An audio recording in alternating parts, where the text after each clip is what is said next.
If you'd asked me probably a year and a half ago to define campaigning, I probably wouldn't have been able to give you a very good answer.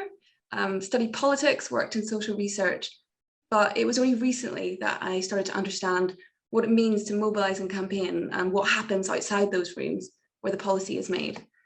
And actually, over the last year, COP26, I think, has been an extraordinary opportunity for us to mobilise and get involved. And so I myself have got involved in 2 campaigns. I've been part of the Young Christian Climate Network, which I will just call YCCN from now on the relay pilgrimage to COP26, and then also Climate Sunday. So I would describe getting started as a very much a learning by doing approach, but I'm just going to share a little bit about how those have gone.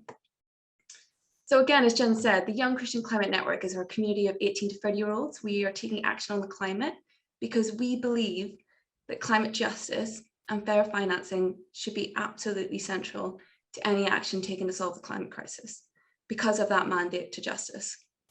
And therefore we're running a relay pilgrimage, which started back in June at the G7 in Cornwall and will end in Glasgow at COP26. I myself led and walked the section from London to Oxford back in August. On the first day we were walking, the most recent Intergovernmental Panel on Climate Change report was published, and the findings which hit the headlines that gave us really great talking points were clear but harrowing. With every year of inaction, the hope of staying under 1.5 degrees is slipping away, and this will have a catastrophic impact globally, and especially on the more climate vulnerable countries who have done the least to cause the climate crisis. And this idea is at the core of why we're walking as a Young Christian Climate Network, because the climate crisis is a justice issue. Our sisters and brothers overseas in climate vulnerable countries are losing their homes and their livelihoods, and so we're walking as an act of solidarity with them. And we believe that no country should be forced to go into debt because of climate change. And so we're using this opportunity to call on the church through this very physical and embodied relay pilgrimage to challenge the UK government and take a lead on action. So I'm just going to share with you some pictures so you can have a sense of what the relay actually looked like and what the experience was. So let me know if you can't see these. But this is our boat. So you can see we have the symbol that we're taking all the way to Glasgow, and it's a boat, and it's to illustrate that we are all in the same storm with the climate crisis, but we are not in the same boat. And actually on the sails, you can see there are some images here, which are from our Global South partners and show the catastrophic effects of climate change. And you can see back in August, we had an event in St. Paul's with Christian Aid. And this image here, the same storm with different boats, really illustrates that climate justice point. So this is where I started back in August in London at All Hallows by the Tower. And we walked all the way up. You can see we walked through some beautiful nature reserves. We stopped in some amazing cathedrals and met some church leaders, including the bishop. And we shared our story and our actions with them. You can see this is one of my favorite images from the week, which really shows that even though we're a young community, this issue is intergenerational, and that we had people from all backgrounds and ages involved. And this was an absolutely incredible banner that this lady brought along. There's me talking in a church with one of my colleagues, showing that we were spreading the message amongst churches to MPs. That's the face I pull when MPs don't sign our pledge. And this is one of our churches up in Tring. And finally, we got to Oxford and shared with the cathedral there. So you can see we've had a range of people involved and a range of people to share with our story.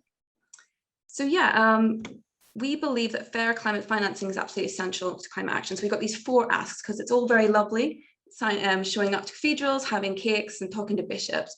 But we need to take asks to the government and ask them to do things.